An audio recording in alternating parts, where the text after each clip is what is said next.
तो हेलो वाला स्वागत है आप सभी लोग का फिर से टारगेट इवन स्टडी पॉइंट में। आज हम लोग करने वाले हैं फिर से लाइफ प्रोसेसेस। तो चलिए जल्दी से हम लोग वीडियो को स्टार्ट करते हैं और आज हम लोग सीखेंगे ऑटोट्रॉपिक न्यूट्रिशन कैसा होता है प्लांट में। तो प्लांट में हम लोग न्यूट्रिशन होता है किस टाइप से, फोटोसिंथेसिस। तो देखते हैं फोटोसिंथेसिस है क्या। इट इज अ कॉम्प्लेक्स, ये फोटोसिंथेसिस की डेफिनेशन है। It is a complex process by which green parts of plant synthesize food.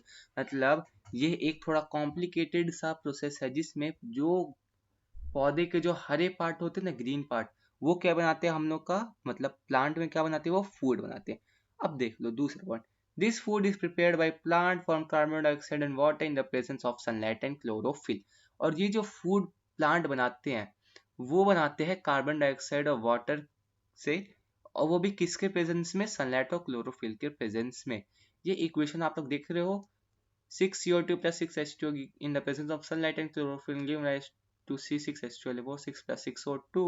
In word equation, we can say that carbon dioxide plus water in the presence of sunlight and chlorophyll give rise to carbohydrate and oxygen.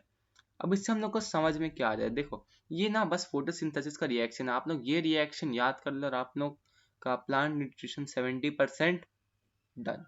जी हाँ, आप लोग का plant nutrition 70% done हो जाएगा अगर आप लोगों ने ये इक्वेशन अच्छे से याद कर लिया। तो अभी कभी याद कर लो एक बार, फिर से बोलते हैं, सी 6CO2 plus 6H2 in the presence of sunlight and chlorophyll give rise to carbohydrate 6H2O6 plus 6O2। I hope ये आप लोग को याद हो गया होगा। तो चलो हम लोग चौथा पॉइंट पढ़ लेते हैं। अब ये इक्वेशन, अब ये इंडिकेट क्या करता है कि raw material, are for raw material, are for reactant. Raw material for photosynthesis are carbon dioxide and water, raw material और रिएक्टर। रॉ मटेरियल क्या होता है, कार्बन डाइऑक्साइड एंड वाटर। इन रिएक्टेंट साइड में जो होते हैं वो होते हैं रॉ मटेरियल, और वो हम लोग के कार्बन डाइऑक्साइड और वाटर। तो देख लेते हैं एंड प्रोडक्ट क्या होता है, और एंड प्रोडक्ट बन रहा है हम लोग का 6H12O6 प्लस O2। मतलब एंड प्रोडक्ट है हम लोग के ग्लूकोज और ऑक्सीजन। 6H12O6 है हम लोग का ग्लूकोज। तो चलो हम लोग देख लेते हैं यार कौन से इवेंट्स ऑकर होते हैं फोटोसिंथेसिस के दौरान। Following events occur during photosynthesis. एक आखिरी वाली इक्वेशन को जरा ताड़ लेते हैं, जरा देख लेते हैं। देखिए यार, 6 carbon dioxide plus water in the presence of sunlight and chlorophyll give rise to glucose plus oxygen. तो देखो, absorption of sunlight by chlorophyll.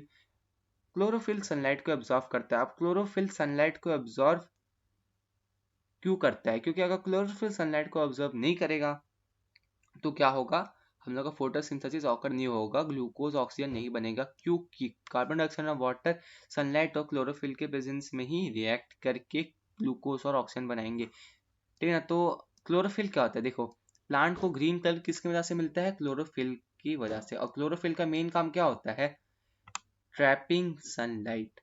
I hope ये भी आप लोगों को क्लियर है। फर्स्ट पॉइंट एकदम क्लियर हो गया आई होप।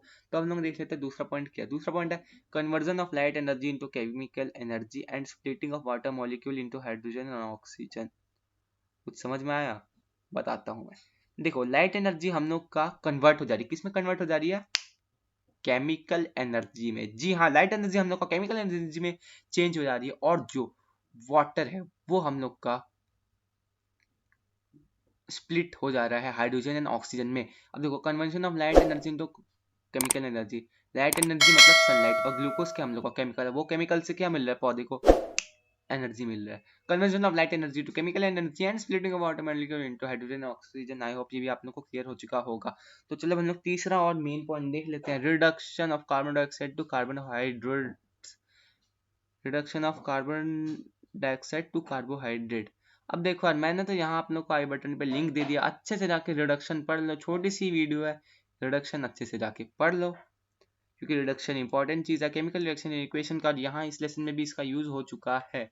तो चलो अब हम लोग देख लेते हैं यार, अब रिडक्शन कैसे हुआ। रिडक्शन की अगर मैं मोटी मोटी बात बता दूं तो रिडक्शन होता है हम लोग का, क्या होता है रिडक्शन, रिडक्शन होता है हम लोग का addition of hydrogen to a substance और removal of oxygen from a substance. तो यहाँ देख लो यार, यहाँ CO2 है, ठीक है ना। अब CO2 क्या हो जा रहा है, यहाँ तो CO2 ये नहीं है, मतलब यहाँ C और O तो है, कार्बन और ऑक्सीजन तो है यहाँ पे, लेकिन यहाँ हाइड्रोजन क्या बीच में घुसेड़ दिया गया है। क्या घुसेड़ दिया गया, हाइड्रोजन घुसेड़ दिया गया। अब ये हाइड्रोजन घुसेड़ने को क्या कहते हैं, अरे जी हाँ, इसको तो हम लोग रिडक्शन कहते हैं। तो reduction of carbon dioxide to carbohydrate. I hope ये भी आप लोगों को क्लियर हो चुका होगा। तब देख लो यार, अब ये तीसरा पॉइंट, ये पॉइंट भी याद कर लेना, ये आप लोगों को गिव रीजन में पूछा जा सकता है। अब ये जो तीनों स्टेप है ये टेक प्लेस नहीं करते हैं एक के बाद एक बहुत जल्द। अब आप लोग को क्वेश्चन आ सकता है why this step need not take place one after other immediately. तो आप लोग को लिखना है for example in desert plant they take up carbon dioxide at night and prepare an intermediate which is acted upon by an energy absorbed by chlorophyll during the day। अब यार मैं तो आप लोग तो सोच रहे हो कि क्या सर ने तो इंग्लिश झाड़ दी, तो अब मैं इसको समझा देता हूँ। यहाँ कुछ नहीं, देखो डेजर्ट प्लांट में क्या होता है ना, वो कार्बन डाइऑक्साइड लेते हैं नाइट में ना, वो नाइट में यार कार्बन डाइऑक्साइड ले लेते हैं और फिर उसको इंटरमीडिएट वो उसको जमा करके उसको बचा के रखते हैं और फिर वो उसको यूज करते हैं दिन में जब सनलाइट आ जाता है तो क्लोरोफिल उसको ट्रैप कर लेता है। उसके बाद क्या हो जाता है, वो energy light energy is acted upon by energy absorb, ठीक है ना, मतलब एनर्जी अब्सॉर्ब यहाँ लाइट एनर्जी को बोला गया, तो फिर क्लोरोफिल उस एनर्जी को अब्सॉर्ब कर लेता है दिन में। आई होप ये भी आप लोगों को क्लियर हो रहा है। उसके बाद फोटोसिंथेसिस वही सिंपली ऑकर हो जाता है। तो चलो अब हम लोग देख लेते हैं यार कि स्टोमाटा क्या होता है। स्टोमाटा देखो यार, फोटोसिंथेसिस में मेन खेल इसका ही है। मेन खेल क्यों है मैं बताता हूँ। अब stomata tiny pore present on the surface of leaf. Tiny pore से कुछ दिमाग में घुसा? जी हाँ, घुसा ही होगा। देखो टाइनी पोर क्या होता है, देखो जो लीव्स में जो टाइनी पोर होते हैं उनको कहते हैं हम लोग stomata. Massive amount of gases exchange take place in the leaves to dispose for the purpose of photosynthesis। a purpose of photo for example carbon dioxide वो इसी स्टोमाटा से लेते हैं और ऑक्सीजन इसी स्टोमाटा से वो रिलीज करते हैं। इसीलिए massive amount of gases exchange take place होता है। कहाँ से? लीव से टेक प्लेस, लीव्स के पोर से टेक प्लेस होता है। किसके पर्पस के लिए? फोटोसिंथेसिस के लिए। और ये भी इंपॉर्टेंट है नोट करने के लिए कि जो गैसेस एक्सचेंज हो रहा है ना, ये ऐसे ही नहीं है कि सिर्फ लीव्स में हो रहा है, ये स्टेम और रूट में भी हो रहा है। But it is important to note that exchange of gases occur across the surface of stem, root और लीफ में तो होता ही है, leaves as well. Since large amount of water can also be lost through these stomata. कुछ याद आया? जी हाँ, large amount of water loss, removal of excess water through stomata, इसको क्या कहते हैं हम लोग? इसको कहते हैं हम लोग एक प्रोसेस ट्रांसपायरेशन। आई होप ये भी आप लोगों को क्लियर हो चुका होगा। और the plant closes the pore when it does not need carbon dioxide for photosynthesis. अब प्लांट क्या करता है, पोर को क्लोज कर देता है जब उसको कार्बन डाइऑक्साइड नहीं चाहिए, क्योंकि पोर खुला होगा तो पानी क्या होगा, यहाँ से लीक हो जाएगा। पानी लीक होने से क्या होगा? कमजोरी आएगी, ठीक है ना। अब तुम ही इंसान हो, अगर तुम्हारे अंदर से हम लोग पानी निकाल लेंगे, पूरा नहीं थोड़ा ही निकाल लेंगे, तो आप लोग को क्या होगा? कमजोरी होने लगेगा। आई होप ये भी आप लोग को समझ में आ गया। तो चलो हम लोग देख लेते हैं यार ये दूसरा पॉइंट। देखो अब जो ओपनिंग एंड क्लोजिंग होता है स्टोमाटा का, वो फंक्शन है गार्ड सेल का।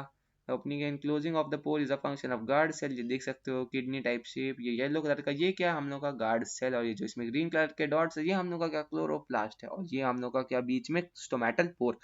तो देखो ओपनिंग और क्लोजिंग है पोर का, किसका फंक्शन? गार्ड सेल का। अब गार्ड सेल जब पानी ले रहा होता है तो वो स्वेल हो जाता है, वो फूल जाता है। जिससे क्या होता है? वो फूलता है तो स्टोमाटा पोर ओपन हो जाता है, और स्टोमाटा पोर क्लोज हो जाता है जब उस वो पानी बाहर भेज रहा होता है। नहीं तो उसको जरूरत नहीं होती है पानी की लॉस करने की। नहीं तो आप लोगों ने ये पॉइंट पढ़ो यार, the plant closes this pore when it does not need carbon dioxide, ठीक है ना। अब जब नहीं चाहिए तो वो पोर को क्लोज कर देता है। पोर को क्लोज करने से क्या हो जाता है, जो है स्टोमाटा, ये क्या हो जाता है हम लोग का?